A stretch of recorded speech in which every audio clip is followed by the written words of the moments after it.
Yan, magandang umaga po sa inyong lahat. So ito po yung bagong dating natin na mga manok. Ayan, oh. Lalagyan na po natin dito sila sa may ano natin.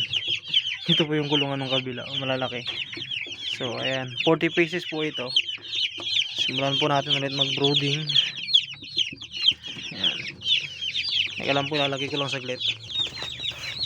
Yan guys, so ayan na po sila, 40 pieces po yan. Nailagay na po natin. Papakainin po natin sila ngayon ng chick booster, ano. Ito, buy one po yung aking napili ngayon kasi mas mura. Yan. Yan, sa pag maliliit pa lang po sila na ganyan, kakabagong dating.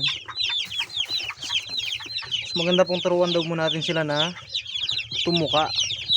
Ilalagay po natin yung